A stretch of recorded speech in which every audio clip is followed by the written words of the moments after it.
we will. Today we're gonna kind of do like a pre-Thanksgiving one because once again we'll be probably on the road tomorrow, unless the weather decides that it's not gonna hold up. In which case I may or may not be on the road. Yeah. So today we're gonna do a little pre-Thanksgiving, talking about blessings and why we should be grateful for the things that we have, and particularly the people that we have. Because you'll notice that in the Buddhist discourse on blessings, pretty much all of those are human related, like people related. So, in one way or shape or form. So we're gonna get into that. Yeah, let's get right into it.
Namo tassa bhagavato arahato samma sambuddhassa. Namo tassa bhagavato arahato samma sambuddhassa. Namo tassa bhagavato arahato samma sambuddhassa. Buddham saranam gacchami, dhammam saranam gacchami, sangham saranam gacchami. Dutiyampi Buddham saranam gacchami. Dutiyampi dhammam saranam gacchami.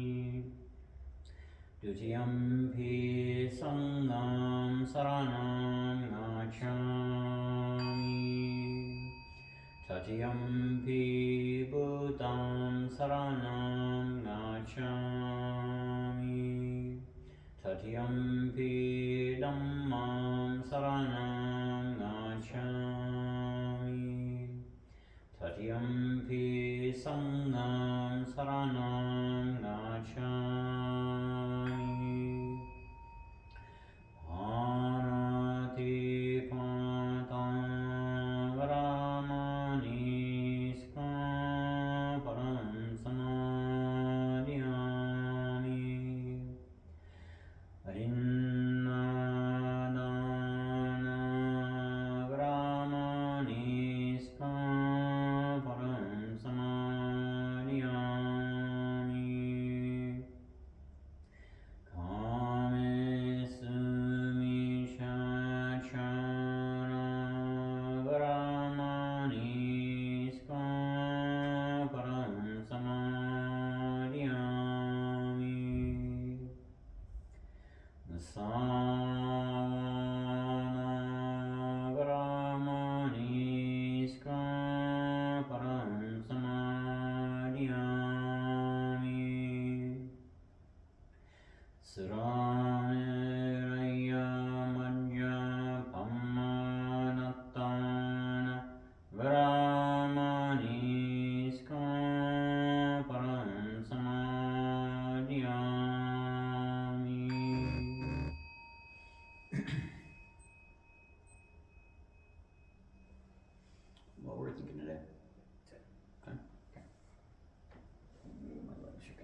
those watching either live or after the fact, do feel free to do your meditation on your own. We're just going to be doing a quick little 10-minute and getting right into it.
Okay.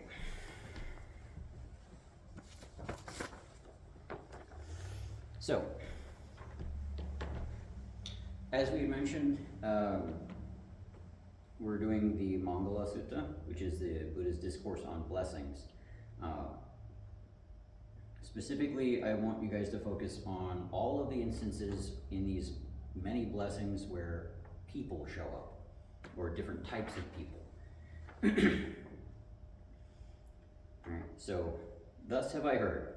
On one occasion, the Exalted One was dwelling at Anathapindika's monastery in Jeta's Grove near Savatthi. Now, when the night was far spent, a certain deity, whose surpassing splendor illuminated the entire Jeta Grove, came to the presence of the Exalted One and, drawing near, respectfully saluted him and stood at one side. Standing thus, he addressed the Exalted One in verse. Many deities and men, yearning after good, have pondered on blessings. Pray tell me the greatest blessing. And the Buddha responds, not to associate with the foolish, but to associate with the wise, and to honor those who are worthy of honor. This is the greatest blessing. To reside in a suitable locality, to have done meritorious actions in the past and set oneself in the right course. This is the greatest blessing. To have much learning, to be skillful in handicraft, well trained in discipline, and to be of good speech. This is the greatest blessing. To support mother and father, to cherish wife and children, to be engaged in peaceful occupation. This is the greatest blessing. To be generous in giving, to be righteous in conduct, to help one's relatives, and to be blameless in action. This is the greatest blessing. To loathe more evil and abstain from it, to refrain from intoxicants, and to be steadfast in virtue. This is the greatest blessing. To be respectful, humble, contented, and grateful, and to listen to the Dhamma on due occasions. This is the greatest blessing. To be patient and obedient, to associate with monks and to have religious discussions on due occasions. This is the greatest blessing. Self-restraint and a holy and chaste life, the perception of the noble truths and the realization of nirvana. This is the greatest blessing. A mind unruffled by the vagaries of fortune, from sorrow freed, from defilements cleansed, from fear liberated. This is the greatest blessing. Those who thus abide ever remain invincible, in happiness established. These are the greatest blessings. Now, obviously, we note at the very end there, because you can't have, if you're asking for one greatest blessing and he gives you this giant long list, they can't all be the greatest blessing, but they can be. So the whole point there is, these are the greatest blessings. There's not one greatest blessing. But if we look at these, we can see there's a whole slew of different kinds of blessings, right? I generally will categorize them into maybe like 2 or 3 different categories. One is going to be, the actions that you take, right? To be engaged in peaceful occupation, to be well trained in discipline, skillful in handicraft, to be respectful and humble and contented and grateful. These are things that you can do, right? These are actions, things that you functions that you perform. But also we have all kinds of different people in there. So it's not, the greatest blessing is not thinking just of oneself and what one can, what oneself can do. The greatest blessing is looking out and saying, okay, I can do these things, but these people matter too, right? This other thing matters, and that thing is people, right? The people in our lives, right? So, and then there's kind of the blend of the two, which right there at the beginning, it's kind of a talking about people, but it's also kind of talking about what we're doing, right? To not associate with the foolish, but to associate with the wise, to honor those who are worthy of honor. That's a thing that we do, but it also implies that there's people that we are honoring, and there's people that we should be associating with, and that's kind of the focus of that one, right?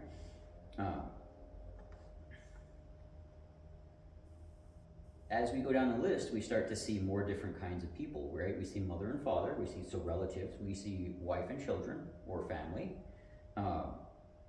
We see helping one's relatives, so that's important too, right? Helping those that we know. To associate with monks and have religious discussions on due occasions. That's also in there, right? So it's important for us to kind of look inside and see, that's also an action that we can take, right? To have those discussions with those monks, that the monks are the human beings behind that, right? So as we, as individuals, sometimes we won't have access to monks all the time. When we are talking with each other, right, we can kind of, not exactly put, whoever we're talking to in that position, but we can also have those good discussions. We can have those important, meaningful discussions, those purposeful discussions with those around us. And that's kind of a way of saying, okay, well, I'm utilizing this greatest blessing by having these discussions, by bringing purpose and meaning and value into what I'm doing.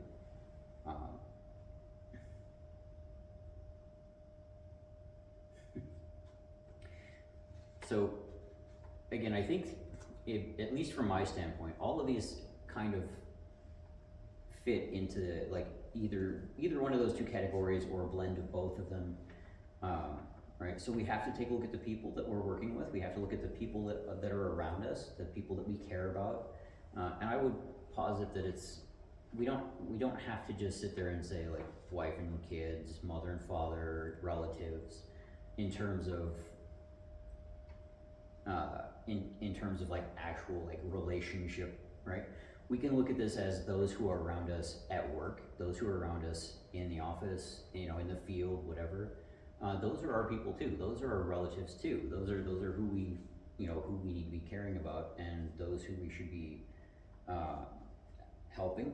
To be generous in giving, righteous in conduct, to help one's relatives. That's who we're helping, right? And to be blameless in action. So we have these people that we're supposed to be looking at, and not just the people in our immediate family, right? This is also those that we work with. This is the monks that we talk to, or the whoever we have those meaningful discussions with. But it's also what we do, right? So the first half is the people, and the second half is the actions, right? And I know that when I started out, we were talking about the actions first and then the people.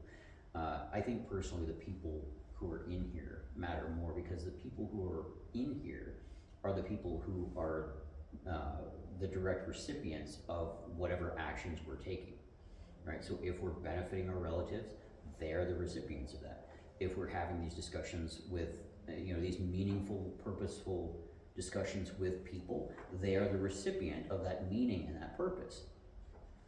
If we're taking care of, mother and father, wife and kids, they are the recipient of that care, right? The care is the action, the people are the recipients, and that's what we're looking at in terms of being grateful for those people in our lives. Because yes, we have these, these great blessings who are these people, but we also have to we also can look at that and say, okay, well, if I didn't have these people in my life, if I didn't have anybody in my life, if I was just off doing my own thing and it was just me, it really wouldn't be the same, would it? Like, it would be a very totally different ballgame. And so having these people in our lives who can benefit from what we do, that matters. And that's a way that that's something that we can be thankful for, something that we can have gratitude for as we go about figuring ourselves out and working towards that liberation ourselves, but also to help them, right? So, I think that's probably kind of the point that I wanted to get across is, yes, we have to do things. People will benefit from the things that we do, and ultimately we can be thankful for having those people in our lives to receive, the results of our actions, the results of what we do, whether that's having a lot of learning, like being, engaging in training. I would say that would be being skillful in handicraft, right? Being righteous in conduct, refraining from intoxicants. I think the people in our lives can definitely be thankful if we choose not to engage in intoxicants. because that means we're safer, that means they're safer, that means everybody's safer, and they can live a better life, we can live a better life, and that's something to be thankful for as well. Self-restraint, right? A perception of the noble truths, to be patient and obedient. All of these things, if we do them, we benefit others in doing so. And that's a thing that we can also be thankful for as we go about, figuring ourselves out, is we, by means of our actions, are helping others most of the time. Sometimes we get wrong, we fail at it, we stumble, we trip over our own 2 feet, metaphorically, of course. But when we're doing it right, when we're engaging in these kinds of activities, we're benefiting everybody. And they can be thankful for that. We can be thankful for it. Why can't we all be thankful at the same time for those actions? Right? So, all right, I think I'm going to leave it there. Yeah, we'll go ahead and close out and get you guys back to whatever it is you would otherwise be doing. So.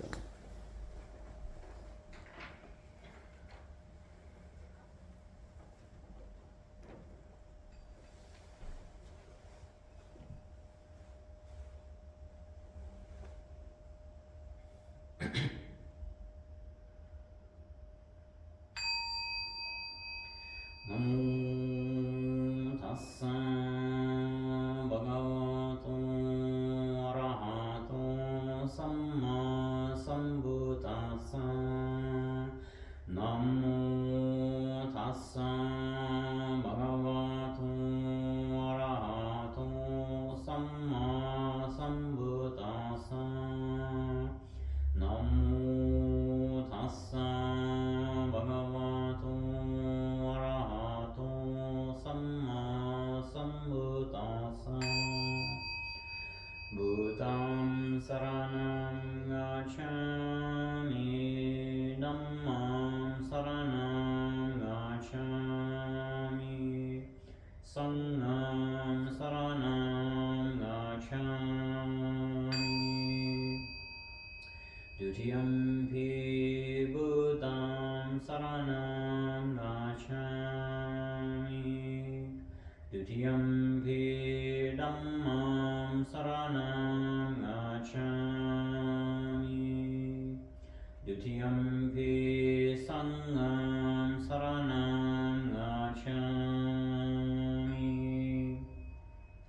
Tatiyampi buddham saranam gacchami. Tatiyampi dhammam saranam gacchami. Tatiyampi sangham saranam gacchami.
Thanks for watching Dharma Boots. We'll see you guys next time. Happy Thanksgiving.